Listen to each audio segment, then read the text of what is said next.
जरा वो आपने वीडियो चलानी है, मुझे पता है वो वाली, ठीक है, लेकिन मुझे सिर्फ ये आपने आपने आपने ये टिटीरी क्यों कहा, पहले मुझे जरा ये कहें। बात ये है ना, वो तितर के साथ तो फिर टटीरी बनती है ना, फिर हमने चला भी दिया।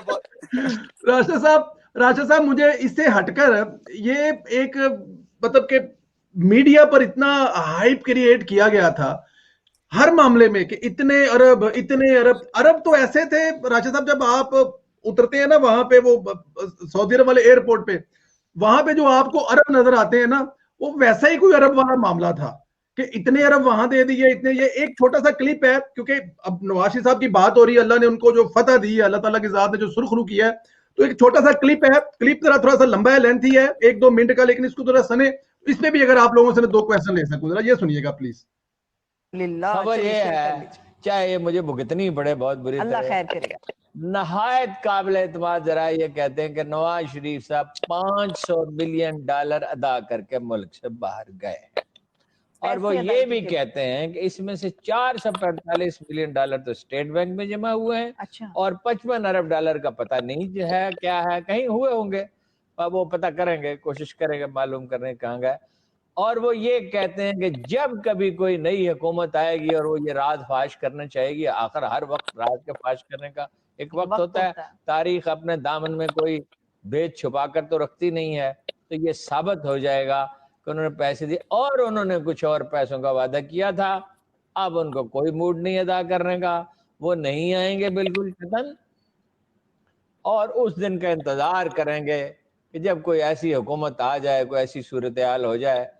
और वो ये कहते हैं कि ये सब कुछ सोचा समझा था, बीमारी का ड्रामा। और राज साहब ये देखें कि ये वो लोग हैं जो पिछले पता नहीं कितने सालों से इमरान खान साहब के साथ हैं, और ये देखें कि अभी जो नवाज साहब अभी भी आए हैं, तो ये अभी भी वहां के मीडिया को बता रहे हैं कि $500 मिलियन देकर आए हैं। $445 जो हैं वो पाकिस्तान के स्टेट बैंक में नवाज शरीफ साहब जमा करवा के आए हैं, और उसके बाद जो बाकी का 55 है वो अभी तक कन्फर्म नहीं हो रहा, लेकिन वो हम मुकर गए हैं, वो कह रहे हैं किसी जमा नहीं कराना हो। वेट एक जी $55 अरब बोला है उन्होंने, 55 अरब जी। हाँ जी राजेश साहब, आपसे ही ले लेते हैं। आप इतने जो डॉलर होते हैं या इतने अरब जो होते हैं, जरा मूंह जो कड्डन लगे को थोड़ा बहुत बंदे ਨੂੰ ਹੁੰਦਾ नहीं कि यार को मतलब इन्ना वादा घाटा ना जो इन्ने बड़े अरब मूंह ਚ ਹੋਣ ਤੇ ਨਿਕਲਦੇ ਹੋਣ ਤੇ ਕੋਈ ਬੰਦਾ ਫਸ ਫੁਸ ਜਾਵੇ। ਬੰਦਾ ਇਸ ਉਮਰ ਦੇ ਵਿੱਚ ਤੁਸੀਂ ਵੇਖਿਆ, ਮੈਂ ਇਹਨਾਂ ਨੇ ਕੋਈ ਟਟੀਰੀ ਕਿਹਾ ਸੀ ਤੇ ਉਹ ਮੇਰੇ ਐਵੇਂ ਹੀ ਦਿਮਾਗ 'ਚ ਪਤਾ नहीं कितने फंसी सी गल। ये क्या कहेंगे, ये इस किस्म की मेरे पास इतनी वीडियो है कि मैं चलाता रहूं तो 10 दिन खत्म ना। जी संदेला साहब, यकीन जाने आपने वीडियो चला दी, और ये आपकी बात भी ठीक है, इस तरह की सैकड़ों वीडियो है। आज 3-4 दिन हो गए इस मामले को। 2 दिसंबर का ये सामने मेरे फैसला पड़ा है, 2 दिसंबर 2020 का हाई कोर्ट का फैसला जो आया, उसको भी आज दूसरा तीसरा दिन हो गया। किसी एक एंकर में भी कोई सहाफती, कोई अखलाकी, कोई मोरली, कोई लीगली, कोई किसी किस्म, कोई इकदार, कोई रत्ती बराबर, यार सिर्फ आप अपना यूट्यूब चैनल चलाने के लिए झूठ बोलते हैं। आप मकबूल तरीन जमहूरी लीडरान को उनकी पगड़ियां उछालने के लिए, सिर्फ अपना एक चैनल चलाने के लिए झूठ बोलते हैं। जो फिगर आपके मुंह में फरावानी से निकल जाए आप वो बोल देते हैं, क्योंकि भोली अवाम है, उसको क्या पता है मिलियन क्या है, बिलियन क्या है, बोलना ही है ना, बोल दिया। किसी एक, आप तीनों मौजूद हजरात बैठे, कोई एक बंदा आया सामने, कोई एक एंकर भट्टी से लेके गुलाम से तक कोई एक आया हो कि जिसने बात क्या नाम ले रहे हैं सर? हाँ, कोई माफी मांग लीजिए, कोई थोड़ा बहुत कोई गैरत, कोई हमीयत, कोई कुछ चीज नहीं। क्यों? सिर्फ इनका टारगेट, इनको जो टारगेट इनके आका देते हैं, टारगेट क्या है? जब आप 46 लोगों को, राशिद हाशमी साहब को पता है, 46 लोगों को ले जाके ISPR 8-8 दिन की वर्कशॉप करेगी, उनको DSLR कैमरे, उनको आपके डेल के लैपटॉप, उनको एप्पल के लैपटॉप, उनको गैलेक्सी 12 फोन उनको आप देंगे, वो ISPR अपने फंड से देगी, उनकी ट्रेनिंग करेगी, उनके लिए वर्कशॉप अरेंज करेगी, उनके YouTube चैनल्स बना के देगी। तो मुझे बताएं कि वो क्या बात करेंगे? वो तो यही बात करेंगे ना जो उनके आका उनको कहेंगे। उनको आप बताया गया है कि आपने इस मुल्क के अंदर जमहूरी किसी भी लीडर को छोड़ना नहीं है। अब हम 3-4 का ताल्लुक एक सियासी पार्टी से है, मुस्लिम लीग नून से हमारा ताल्लुक है अल्हम्दुलिल्लाह, लेकिन मैं कहता हूं कि सियासी पार्टियों को उभरने दें, उनके अंदर एक एहतसाब का निजाम उसको पनपने दें। यकीन नहीं, आज नहीं भाई, अब चलने ही नहीं देते। सिंधेला साहब, आप आईएसपीआर से आगे जमहूरी पार्टी को बढ़ने ही नहीं देते। जो ही वो बढ़ने लगती है, आप एक ऐसी कंपेन चलाते हैं, ये अरबों शरबों, ये टटीरी वटीरी बटेरे तितर ये आ जाते हैं, ये उसका रास्ता रोकते हैं, जिससे फिर वो अवाम के जहन में खलफचार जाती है, गुमराही जाती है कि शायद ये सारे चोर हैं, शायद करप्ट है। और यही इनका मकसद है, इनके आकाओं का मकसद है, जमहूरियत के रास्ते को रोकना। बिल्कुल ठीक कह रहे हैं, अब इसमें कोई शक ही नहीं है। मैं आपको यही बता रहा हूं कि अर्शद साहब, इसी सवाल की तरफ आपको आ रहा हूं मैं, कि मैं कल जो इफ्तिखार अहमद साहब जो है ना, इफ्तिखार अहमद साहब सीनियर तजिया निगार हैं, एंकर हैं, जवाबदेह जैसा प्रोग्राम मैंने अपनी जिंदगी में नहीं देखा। ने बड़ी खूबसूरत बात की है कि ये जो पाकिस्तान में 4 मार्शल लगे हैं ना, ये सारे के सारे जो है ना, इसी बेस पे लगे हैं कि सियासतदान करप्शन कर रहे हैं, सारे के सारे, और मिलता ही कुछ नहीं है सियासतदानों पे स्वाय करप्शन डालने की, और मिलता ही कुछ नहीं है इनको, सिर्फ करप्शन कर रहे हैं। एक एमएनए एमपीए अगर सियासत बना है 2 3 4 साल में, तो कितनी सियासत कर लेगा? और जो बंदा 35 साल से बैठा हुआ है, करप्शन कौन करेगा? लेकिन समझाना इनको बहुत मुश्किल है। अर्शद साहब, आप इन अरबों पर क्या कहेंगे? ये जो $500 मिलियन मियां साहब दे कर आए हैं, नहीं 55 घट दे के आए ने, नहीं उसको देखें, अगर आप समझें, वो जी। कहते हैं $500 मिलियन, फिर उसके बाद वो बताते हैं कि $445 मिलियन स्टेट बैंक में जमा हुए हैं। जो जी। मिफ्ता इस्माइल साहब से मैंने खुद पूछा, वो कहते हैं ऐसा पॉसिबल नहीं, ऐसा पॉसिबल नहीं। फिर वो ये बताते हैं कि $55 अरब जो उनसा है वो यहां कहीं देकर चले गए हैं। फिर इसी क्लिप के अगर आखिर में अगर आप देखें, तो ये बताते हैं कि ई ब्लॉगर्स को इमरान खान साहब बुला रहे हैं और उनको अब बाकायदा फंड करेंगे या उनको एडवर्टाइज देंगे, यानी कि उनको फैसिलिटेट करेंगे।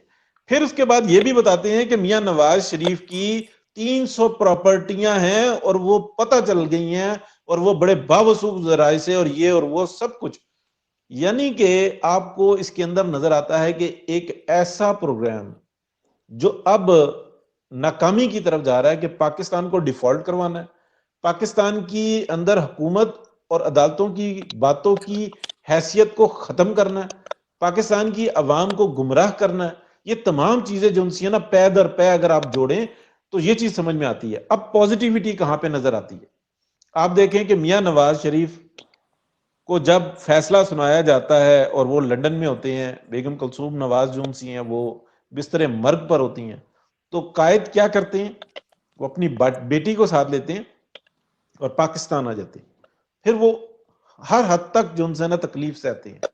फिर उनको जहर भी दिया जाता है या कि एक्सपायर दवाइयां दी जाती हैं। बहरहाल उनकी हालत जो उनसी होती है गैर होती है। फिर तमाम पाकिस्तान के डॉक्टर्स एक बात पर मुत्तफिक होते हैं, अगर आप प्राइवेटली पता करेंगे वो सही बताएंगे, वो भले डॉक्टर आसिम हो या कोई भी हो, वो तमाम बताएंगे कि हम इस बात पर मुत्तफिक हो गए थे कि 10 दिन मैक्सिमम 15 दिन, इससे ज्यादा मियां नवाज शरीफ ने नहीं जीना, तो वो बेहतर ये है कि पाकिस्तान से चले जाएं। और फिर वो चले जाते हैं और अल्लाह पाक उनको एक दूसरी जिंदगी दे देता है। लेकिन उसके अंदर रिवर्स क्या लगता है, ये समझने की बात है। आज पाकिस्तान की अवाम एक फैसला कर रही है या कर चुकी हुई है कि हमेशा हमने ये देखा कि जमहूरी ताकतों को यहां पे चलने नहीं दिया गया। जब बेहतरी आती है तो ये करप्शन का जोर दिखाते हैं, करप्शन का शोर मचाते हैं, और इनके साथ पूरा का पूरा मीडिया खड़ा हुआ होता है। वो मजबूरियों में खड़ा हो जाता है या कुछ भी है, लेकिन वो हल्फ देकर जॉब करते हैं, वो उनके साथ शोर मचाते हैं, और ये एक सारी जो उनसे एक साजिश सामने आ जाती है। आज पाकिस्तान की अवाम फैसला कर चुकी हुई है कि अब हमने इन साजिशियों को नहीं चलने देना। ये है कमाल, ये है वो रब ताला की तरफ से मार। इस बात को समझना होगा कि किस पर फैसला छोड़ा था मियां नवाज शरीफ ने? अल्लाह पर, और अल्लाह बड़ा कारसाज है।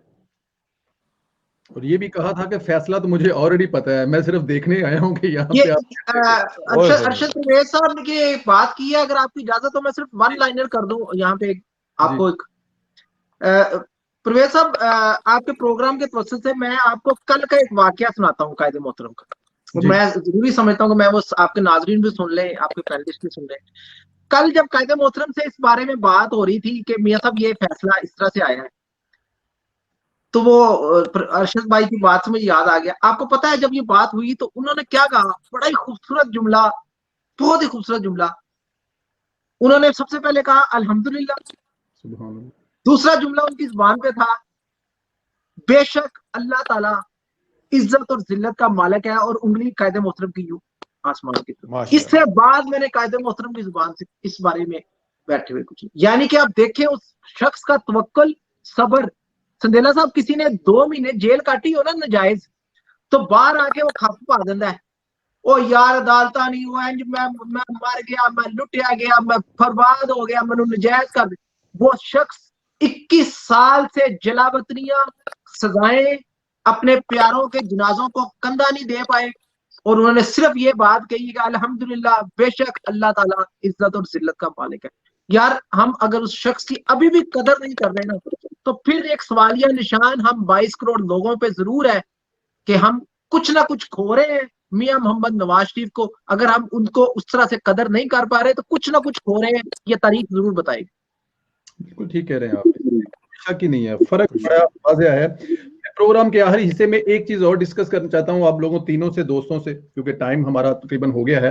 राशिद हाशमी साहब, आपसे ले लेते हैं कि ये जो दहशतगर्दी है पाकिस्तान में, ये नवाज शरीफ साहब के दौर में बहुत हद तक खत्म हो गई थी। महीनों में, अरशद साहब बताते हैं, हर्षद परवेज साहब, कि ये महीनों में खुदा ना करे कोई एक आध ऐसा वाकया होता था। ये फिर दोबारा सर उठा रही है। दहशतगर्दी को कंट्रोल करने वाले, दहशतगर्दी को खत्म करने वाले किधर हैं, क्या कर रहे हैं? अब कोयटा वाला मामला आप देख लें, और फिर जो हुक्मरान है, आखिरी दफा जो इमरान खान साहब गए हैं, वो अपने अपोजिशन के दौर में कोयटा का चक्कर लगा के आए हैं। कर क्या रहा है हुक्मरान, और जो दहशतगर्दी पे काबू करने वाले पानों वाले हैं, वो किस तरफ बिजी हैं, वो किधर भागे हुए हैं? संदेला साहब, before I go to your this question, मैं थोड़ा सा पिछले सवाल के ऊपर एक अपना कमेंट करना चाहूंगा कि बड़ी खूबसूरत बात की अरशद साहब ने ना, उन्होंने जो बात की ना, तो उसका यही, और राशिद साहब ने जो उनका मियां साहब का जो बताया, जो आंखों देखा हाल के उन्होंने जो उसके ऊपर